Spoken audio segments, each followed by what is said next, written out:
Shalom，大家好。我们聚会的时间开始，敬请大家来一同祷告。慈爱和信实的天父，伟大的真神，我们满心的感谢你，主仍然给我们有机会能彼此代祷。无论往何处，我们不感觉到孤单，凭着我们的信心，我们必能达到目的地。谢谢主给我们的信心和力量，感谢主奇妙的作为，使我们能享受你的恩典，能活出喜乐和意义。这完全是上帝深深地爱我们付出的代价。愿我们称颂他的爱，谢谢神十字架的救恩。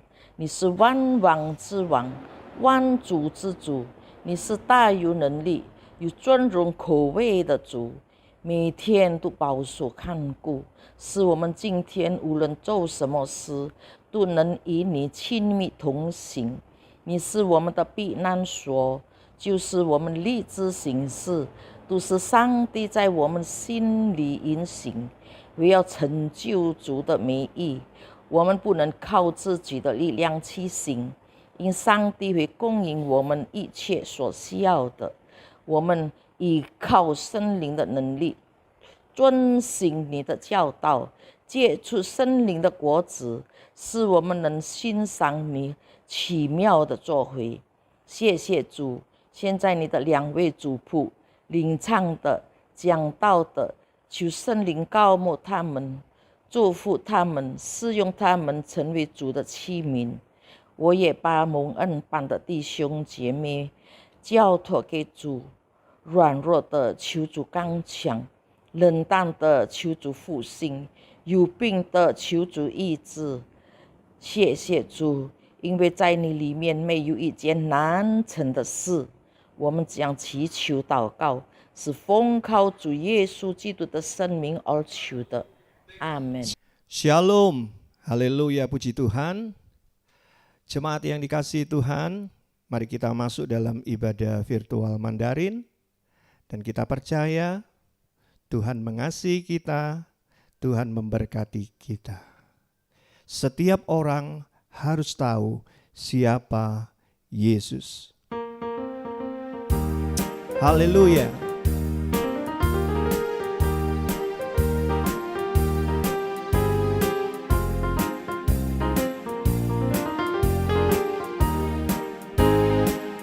Run run tôi ca chưa thao, run run tôi ca chưa thao, run run tôi ca chưa thao. Yesus sese, run run tôi ca chưa thao, run run tôi ca chưa thao, run run tôi ca chưa thao. Yesus sese.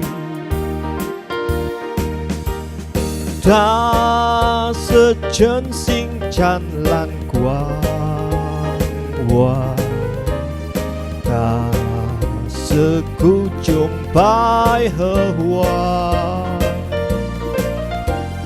Chuyên hoàn rân chúng ta truy mình hà, rân tu in cai chế tao, rân tu in. Run tôi cai chưa thao, run tôi cai chưa thao, run tôi cai chưa thao. Yesus sese, run tôi cai chưa thao, run tôi cai chưa thao, run tôi cai chưa thao.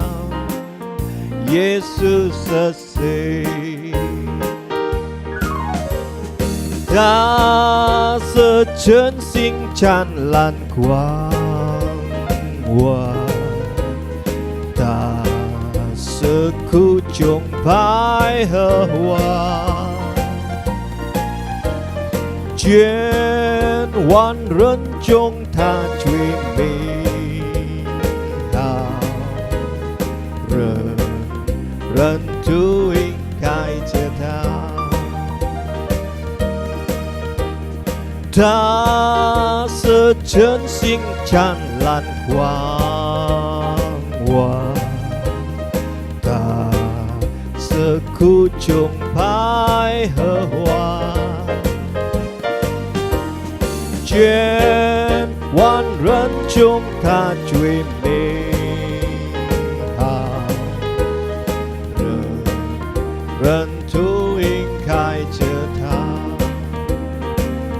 主耶稣真好，我要来赞美我的耶稣，对我真好，救济我的烦恼，使我没人想。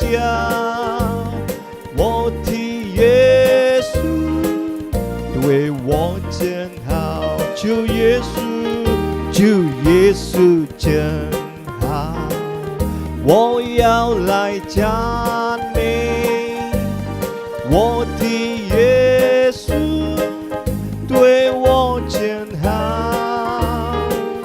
救济我的烦恼，使我没人想。我的耶稣对我真好，真好，来信耶稣真好，哈利路亚，真好，来信耶稣真好。我拜一拜二拜三拜四拜五拜六，整个礼拜真好，来信耶稣真好，主耶稣真好，我要来赞美我的耶稣，对我真好，救济我的烦恼，使我没人想。我的耶稣对我真好，我的耶稣对我真好，我的耶稣，我的耶稣对我真好。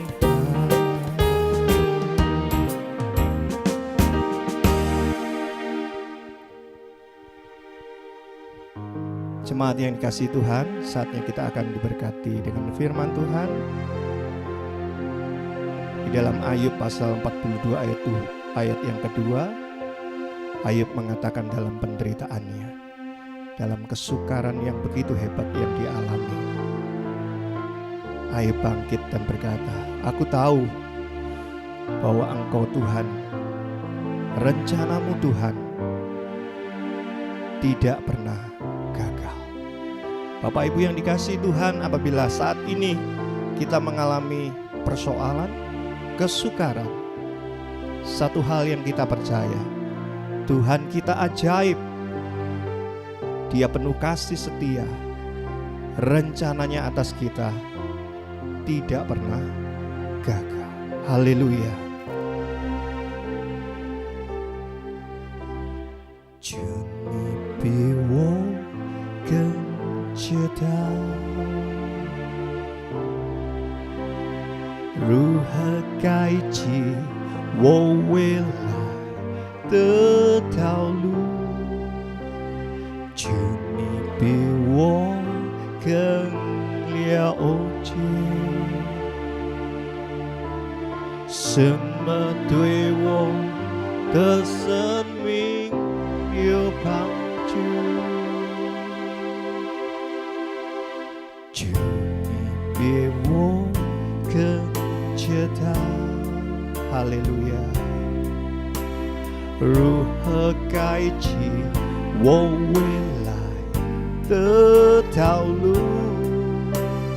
求你比我更了解，什么对我的生命有帮助。我相信你是上帝家，永不会失败。你是我成为的神有义的勇士。我相信你是上帝家，永不会忘记你向我所承诺的应许。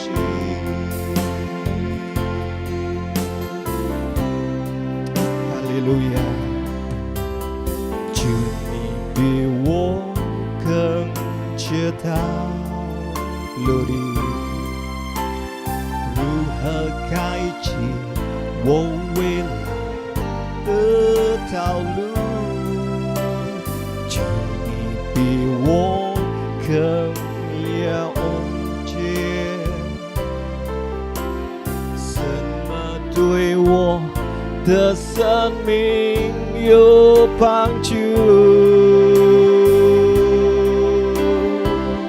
我相信你是上帝将永不会失败。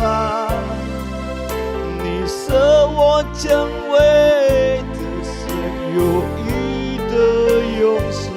我相信你是上帝将永不会忘记你向我所承诺的应许。我相信你是上帝将永不会失败。你是我成为的神有义的勇士。我相信你是上帝将永不会忘记你向我所承诺的应许。Mari kita sembah Engkau ajaib Tuhan, ajaib karya-Mu. Tiada Tuhan seperti-Mu, tiada Tuhan seperti-Mu. Oh, ajaib perbuatan tangan-Mu.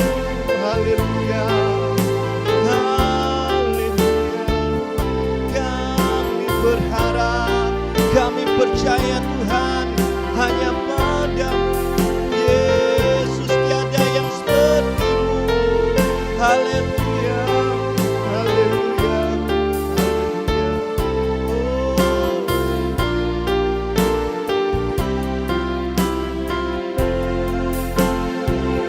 我相信你是上帝将永不会失败。你是我成为的神有义的勇士。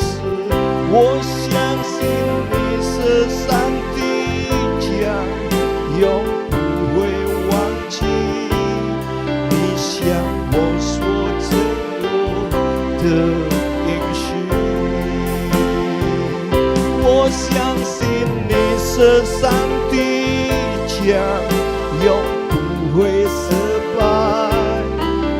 你是我成为的神有义的勇士。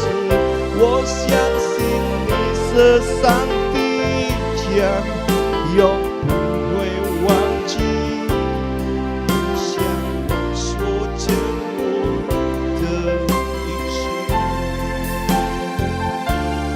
你向我所承诺的应许，因你上帝永不会。 Kita sudah memuji dan memuliakan nama Tuhan. Saya percaya bahwa setiap puji-pujian yang sudah dinaikkan akan menjadi persembahan yang harum yang akan diterima di hadirat Tuhan yang Maha Kuasa. Dan saya percaya setiap hati kita sudah diolah, dibajak melalui puji-pujian supaya menjadi tanah yang gembur yang siap untuk ditaburi benih-benih firman Tuhan. Biar kita memohon supaya Roh Kudus akan memberikan hikmat, pengetahuan, pengertian, kebijaksanaan atas setiap firman Tuhan yang sebentar akan kita dengarkan. Mari kita akan berdoa untuk firman Tuhan. Terima kasih Tuhan, kalau kami siap untuk mendengarkan firman-Mu, karena kami tahu bahwa kami hidup bukan hanya dari roti saja, tetapi kami hidup dari setiap firman Allah yang keluar dari mulut Allah. Kami percaya kami perlu firman-Mu Tuhan, karena firman-Mu menjadi pelita bagi kaki kami dan terang bagi jalan kami. Firman-Mu lah yang menuntun jalan kehidupan kami menjadi jalan orang-orang benar, jalan yang menuju kehidupan kekal. Terpujilah nama-Mu Tuhan, di dalam nama Tuhan Yesus Kristus. Haleluya. Amin. Shalom Bapak Ibu saudara sekalian, jemaat Mandarin yang mendengarkan kebenaran firman Tuhan ini. Saya ingin mengambil satu judul khotbah saya pada saat ini adalah bahaya kesombongan. Sekali lagi, judul khotbah saya yang saya ambil pada hari ini adalah bahaya kesombongan. Nah, saudara sekalian, saya sangat tertarik sekali untuk menggali kitab Amsal yang seringkali orang mengatakan kitab kebijaksanaan, ya. Banyak sekali wejangan-wejangan kehidupan yang ditulis di dalam kitab Amsal, saudara ya. Nanti kita akan banyak berbicara mengenai bahaya kesombongan ini dalam kitab Amsal. Sekalipun saya akan bandingkan dengan ayat-ayat lain, tetapi intinya adalah tetap pada kitab Amsal. Nah, saudara sekalian, kita akan membaca terlebih dahulu di dalam Amsal pasal yang ke-6 ayat yang ke-16 sampai ayat yang ke-19. Kitab Amsal pasal yang ke-6 ayat yang ke-16 sampai ayat yang ke-19 dikatakan demikian. 6 perkara ini yang dibenci Tuhan, bahkan 7 perkara yang menjadi kekejian bagi hatinya. Mata sombong, ini yang pertama. Lidah dusta, ini yang kedua. Tangan yang menumpahkan darah orang yang tidak bersalah, ini yang ketiga. Hati yang membuat rencana-rencana yang jahat, ini yang keempat. Kaki yang segera lari menuju kejahatan, ini yang kelima. Seorang saksi dusta yang menyembur-nyemburkan kebohongan, ini yang keenam. Dan yang menimbulkan pertengkaran saudara, ini yang ketujuh. Jadi dalam kitab Amsal pasal yang ke-6 ayat yang ke-16 sampai 19 menggambarkan 7 perkara yang dibenci dan menjadi kekejian bagi hati Tuhan. Jadi ada 7 perkara yang dibenci Tuhan dan yang menjadi kekejian bagi hati Tuhan. Nah, pada urutan yang pertama mengenai perkara yang dibenci oleh Tuhan, itu adalah mata sombong. Jadi kesombongan ini menempati urutan pertama dari 7 perkara yang dibenci oleh Tuhan. Urutan pertama dari 7 perkara yang menjadi kekejian bagi hati Tuhan. Yaitu sebabnya saudara, saya tertarik untuk membahas masalah kesombongan ini. Mengapa kesombongan merupakan perkara yang dibenci oleh Tuhan? Ini ada suatu bahaya yang harus kita waspadai, karena kesombongan itu membahayakan bagi kehidupan rohani dari anak-anak Tuhan. Itu sebabnya saya ingin membahas khusus untuk perkara yang pertama ini, yang menempati urutan yang teratas dari 7 perkara yang dibenci oleh Tuhan, yaitu kesombongan. Ya, kita akan melihat apa bahaya kesombongan yang dituliskan di dalam kitab Amsal. Sekali lagi, saya akan menggalinya seluruhnya dalam kitab Amsal. Cuma saya mengambil beberapa ayat di luar kitab Amsal untuk meneguhkan atau membandingkan saja. Nah, kita akan melihat bahaya kesombongan yang pertama itu terdapat di dalam Amsal pasal yang ke-16 ayat yang ke-18. Bahaya yang pertama dan bahaya yang kedua disebutkan di dalam ayat ini. Amsal pasal 16 ayat 18 dikatakan kecongkaan mendahului kehancuran dan tinggi hati mendahului kejatuhan. Nah, seringkali kata kesombongan itu ditulis dalam istilah yang lain yang berbeda tetapi punya makna yang sama, yaitu kecongkaan, tinggi hati, keangkuhan. Seringkali disebutkan sebagai kesombongan, seringkali disebutkan sebagai kecongkaan, seringkali disebutkan sebagai tinggi hati, seringkali disebutkan sebagai keangkuhan, saudara. Nah, jelas di sini bahaya kesombongan yang pertama adalah mengakibatkan kehancuran, dan bahaya yang kedua disebutkan di sini mengakibatkan kejatuhan. Jadi kesombongan itu mengakibatkan kehancuran. Nah, kata kecongkaan atau kesombongan mendahului kehancuran. Kata mendahului berarti kesombongan ini itu dilakukan terlebih dahulu yang akan mengakibatkan kehancuran. Maka dikatakan kecongkaan mendahului kehancuran. Demikian juga tinggi hati atau kesombongan mendahului kejatuhan. Berarti tinggi hati dulu, kesombongan dulu, baru berakibat kejatuhan. Jadi orang-orang yang sombong, perhatikan akhir hidupnya. Mereka itu akan hancur hidupnya. Orang-orang yang sombong, mereka itu akan jatuh hidupnya. Orang yang sombong tidak akan bisa bertahan. Mereka satu kali pasti akan jatuh.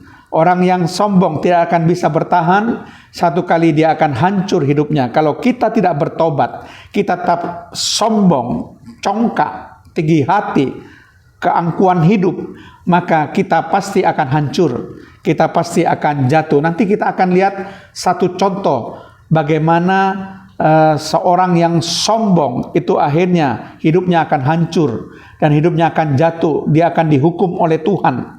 Ya, mereka akan dicemooh orang dan sebagainya, saudara. Itu sebabnya kita harus berhati-hati. Setiap jemaat Mandarin, mari kita menata hidup kita, jaga sikap hidup kita, jaga hati kita supaya kita tidak sombong, supaya kita tidak merasa congkak atau tinggi hati atau angkuh, saudara ya. Itu sangat berbahaya sekali. Jadi saya simpulkan bahaya kesombongan pertama itu adalah mengakibatkan kehancuran. Sedangkan bahaya kesombongan kedua adalah mengakibatkan kejatuhan, ya. Bapak Ibu bisa bandingkan itu dalam Amsal 18 ayat 12 itu sama, karena di situ dikatakan tinggi hati mendahului kehancuran, ya. Jadi tinggi hati itu mendahului kehancuran. Tetapi kerendahan hati mendahului kehormatan. Jelas sekali ini sama ya. Tinggi hati atau kesombongan mendahului kehancuran. Tapi orang yang rendah hati itu mendapatkan kehormatan. Jadi kalau kita bisa menata hati kita, kita boleh rendah hati, tidak sombong, maka kita akan mendapatkan kehormatan. Ya, kehormatan ini sudah dijanjikan melalui kebenaran firman Allah, dan saya percaya bahwa firman Allah ini tidak pernah berdusta. Jadi kita pasti akan mendapatkan apa yang sudah dijanjikan oleh firman Tuhan, sebab firman Tuhan adalah kekal adanya. Nah, mari kita akan membaca lagi bahaya yang ketiga dari kesombongan. Itu terdapat di dalam Amsal pasal yang ke-13 ayat yang ke-10. Dikatakan di sini keangkuhan atau kesombongan hanya menimbulkan pertengkaran, tetapi mereka yang mendengarkan nasihat mempunyai hikmat. Perhatikan di sini dikatakan keangkuhan atau kesombongan hanya menimbulkan pertengkaran. Jadi bahaya yang ketiga adalah kesombongan menimbulkan pertengkaran. Ya, orang-orang yang sombong itu seringkali merendahkan orang, tidak menganggap orang. Ya, jadi dia merasa punya segala-galanya, dia merasa lebih hebat dari yang lain. Ya. Jadi kadang-kadang itu menyakiti hati orang, sehingga seringkali terjadi pertengkaran karena sikap yang sombong dari seseorang. Nah, kita harus menjaga suasana damai sejahtera, karena setiap anak Tuhan harus bisa mendatangkan kedamaian bagi orang lain. Ada suatu suasana damai sejahtera yang kita bawa ketika kita bisa berkumpul dengan orang lain. Kita menjadi pembawa damai sejahtera, kata firman Tuhan.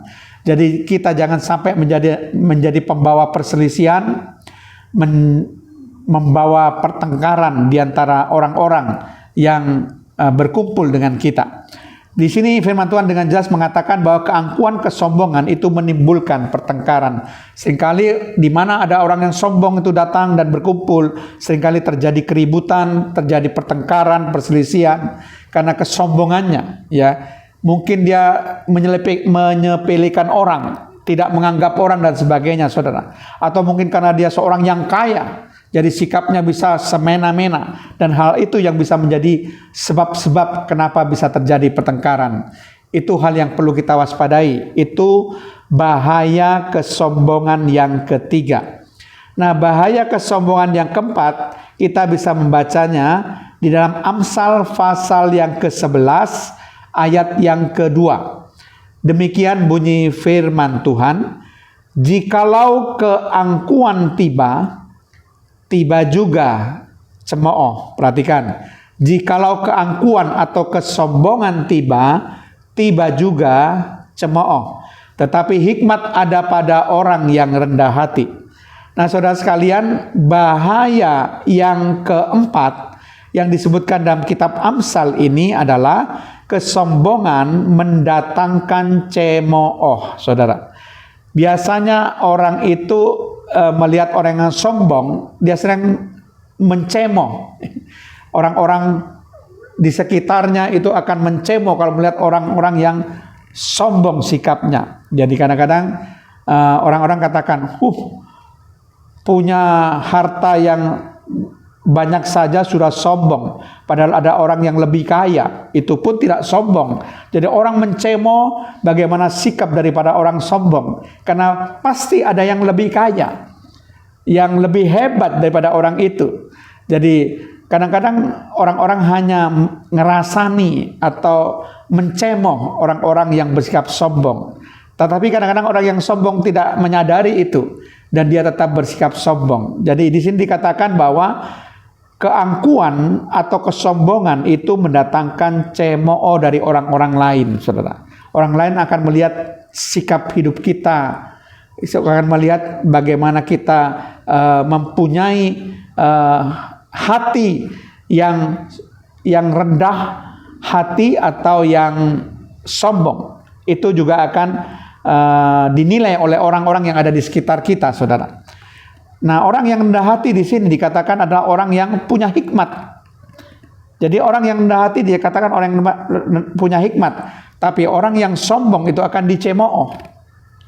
Jadi kita harus hati-hati supaya kita bisa menjaga sikap kita juga, terlebih-lebih karena kita adalah anak Tuhan yang merupakan gambaran daripada Allah. Kita adalah imago Dei, gambar Allah.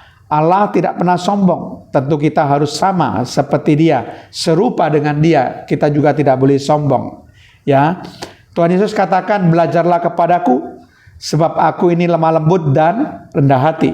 Jadi tidak boleh sombong, saudara. Justru Tuhan katakan supaya rendah hati, saudara ya. Oke. Nah, kita akan melihat bahaya kesombongan yang kelima. Kita akan membaca di dalam Amsal pasal yang ke-29 ayat yang ke-23. Di situ dikatakan keangkuhan atau kesombongan merendahkan orang, tetapi orang yang rendah hati menerima pujian. Keangkuhan atau kesombongan merendahkan orang, Saudara perhatikan. Jadi kesombongan itu membuat direndahkan, saudara. Kesombongan itu akan membuat direndahkan. Orang-orang yang sombong itu akan direndahkan. Kita akan bersama-sama menyelidikinya. Apakah betul seperti itu? Coba kita akan membaca dalam Yesaya pasal yang kelima, ayat yang ke-15 dikatakan demikian. Maka manusia akan ditundukkan dan orang akan direndahkan. Ya, orang-orang sombong akan direndahkan. Perhatikan, kalimat ini dikatakan ya, orang-orang sombong akan direndahkan. Ada bukti yang kedua dalam Yesaya pasal yang kedua, ayat yang ke-11. Dikatakan demikian. Manusia yang sombong akan direndahkan dan orang yang angkuh akan ditundukkan, dan hanya Tuhan sajalah yang maha tinggi pada hari itu. Jadi yang maha tinggi itu cuma Tuhan. Kita tidak layak merasa sombong atau merasa angkuh, karena dengan jelas dikatakan manusia yang sombong itu akan direndahkan, ya. Orang yang angkuh akan ditundukkan supaya dia bisa menyadari siapa dia. Hanya Tuhan sajalah yang maha tinggi. Kita nggak bisa meninggikan diri kita sendiri, tidak boleh. Nah, kita akan lihat juga dalam Lukas 14 ayat yang ke-11. Di situ dikatakan, sebab barang siapa meninggikan diri sombong, ia akan direndahkan, dan barang siapa merendahkan diri, ia akan ditinggikan. Nah, firman Tuhan secara jelas mengatakan bahwa orang-orang yang sombong, orang-orang yang meninggikan diri, ia akan direndahkan, saudara. Tetapi barang siapa yang merendahkan diri, ia akan ditinggikan. Saudara boleh pilih, mau merendahkan diri atau mau meninggikan diri. Mau menjadi orang rendah hati atau menjadi orang yang sombong. Di sini jelas bahwa kesombongan membuat direndahkan. Jadi ayat-ayat yang mendukung kebenaran firman Tuhan ini sudah sangat jelas, saudara. Nah, kita akan masuk ke bagian yang terakhir, yang ke-6, tentang bahaya kesombongan ini. Kita akan membaca di dalam Amsal pasal yang ke-16, ayat yang ke-5. Di situ dikatakan, setiap orang yang tinggi hati atau sombong adalah kekejian bagi Tuhan. Sungguh ia tidak akan luput dari hukuman. Ia ini adalah orang-orang yang tinggi hati, orang-orang yang sombong, tidak akan luput dari hukuman. Atau saya katakan dengan kalimat singkat, kesombongan mendatangkan hukuman. Setiap orang yang sombong itu pasti akan dihukum Tuhan, saudara. Yakinlah Tuhan tidak akan menyangkal firman-Nya. Itu sebabnya kita mengerti ada 6 bahaya kesombongan sebagaimana dijelaskan oleh kitab Amsal ini. Kita harus berhati-hati, jangan menjadi orang yang sombong, orang yang tinggi hati, orang yang angkuh, orang yang congkak, karena kita akan mengalami beberapa hal yang tidak mengenakkan. Karena bahaya kesombongan yang pertama adalah mengakibatkan kehancuran. Yang kedua, mengakibatkan kejatuhan. Yang ketiga, menimbulkan pertengkaran. Yang keempat, mendatangkan cemooh. Yang kelima, membuat direndahkan. Yang keenam, mendatangkan hukuman. Nah, kita akan melihat satu profil orang yang begitu sombong, bagaimana dia sungguh-sungguh dihukum oleh Tuhan, bagaimana hidupnya menjadi hancur, hidupnya menjadi jatuh, dan dia dicemooh orang. Nah, kita akan melihat di dalam Daniel pasal yang keempat, Daniel pasal yang keempat, ayat yang ke-30 sampai 32 dan ayat 37. Nah, tapi kita baca dulu ayat 30 sampai 32, dikatakan demikian. Berkatalah raja, raja ini adalah Raja Nebukadnezar, Raja Babel. Bukankah itu Babel yang besar itu, yang dengan kekuatan kuasaku dan untuk kemuliaan kebesaranku telah kubangun menjadi kota kerajaan. Betapa sombongnya Raja Nebukadnezar, Raja Babel ini. Dia mengatakan bahwa bukankah Babel yang besar itu dibangun dengan kekuatan kuasaku? Bukankah Babel yang besar itu untuk kemuliaan kebesaranku? Bukankah Babel yang besar itu gue bangun menjadi kota kerajaan daripada Raja Nebukadnezar? Jadi dia mengakui begitu sombongnya dia bahwa kota Babel yang besar, kerajaan Babel yang besar itu dia yang bangun dengan kekuasaannya untuk kemuliaan kebesarannya. Bayangkan orang yang begitu sombong dan bisa berkata kepada setiap orang, bahkan juga kepada dirinya sendiri, kepada setiap orang, bahwa dialah yang membangun Babel yang besar itu. Dengan kekuatan kuasanya dia bangun Babel yang besar itu. Dan Babel besar dibangun untuk kemuliaan kebesarannya, menjadi kota kerajaannya. Waduh saudara, sangat sombong sekali. Nah, bagaimana akhirnya Tuhan menghukum kepada Raja Nebukadnezar itu sehingga hidupnya menjadi jatuh dan hancur, dan dia menjadi cemooh oleh orang-orang. Perhatikan di sini ayat 31 sampai 32. Raja belum habis bicara, maksudnya Raja Nebukadnezar belum habis bicara, ketika suatu suara terdengar dari langit. Kepadamu dinyatakan, ya Raja Nebukadnezar, bahwa kerajaan telah beralih daripadamu. Perhatikan, kerajaan Babel akan beralih daripadamu. Artinya Babel akan ditaklukkan oleh kerajaan lain. Dan kalau kita baca sejarah, kerajaan Babel akan ditaklukkan oleh kerajaan Media, Persia. Ya, sehingga akhirnya berakhirlah kekuasaan Raja Nebukadnezar yang sombong, yang mengatakan Babel yang besar itu aku yang bangun dengan kekuatan kuasaku untuk kemuliaan kebesaranku. Akhirnya Tuhan katakan akan diambil daripadamu. Itu akhirnya Raja Babel dikalahkan oleh raja daripada Media Persia, saudaranya. Kemudian ayat 32 dikatakan, engkau akan dihalau dari antara manusia, dan tempat tinggalmu akan ada di antara binatang-binatang di padang. Kepadamu akan diberikan makanan rumput seperti kepada lembu, dan demikianlah akan berlaku atasmu sampai 7 masa berlalu atau 7 tahun, hingga engkau mengakui bahwa Yang Maha Tinggi berkuasa atas kerajaan manusia dan memberikannya kepada siapa yang dikehendakinya. Tuhan sebetulnya sangat marah dan ingin menghajar Raja Nebukadnezar yang begitu sombong, sehingga selain kerajaannya akan diambil alih, dia juga dihalau dari antara manusia, pergi ke padang rumput dan makan rumput seperti lembu. Bayangkan, makanannya lagi sudah bukan makanan yang dimakan oleh manusia, tapi makanan dimakan oleh binatang. Di sini dikatakan lembu. Dan itu terjadi 7 tahun lamanya dia direndahkan oleh Tuhan. Sehingga kalau saudara membaca dikatakan bahwa rambutnya menjadi panjang. Ya, karena dia ada di padang rumput dan berkelakuan seperti lembu, seperti binatang, makan rumput juga. Dan juga ya kan, kukunya seperti kuku burung, panjang, tidak pernah dipotong. Sehingga tentu hal ini akan mempermalukan keadaan daripada seorang raja yang tadinya mengakui dirinya sebagai raja yang besar, raja yang sombong, saudara. Sehingga akhirnya untunglah Raja Nebukadnezar ini bertobat, dan dia memberi pengakuan dalam ayat yang ke-37.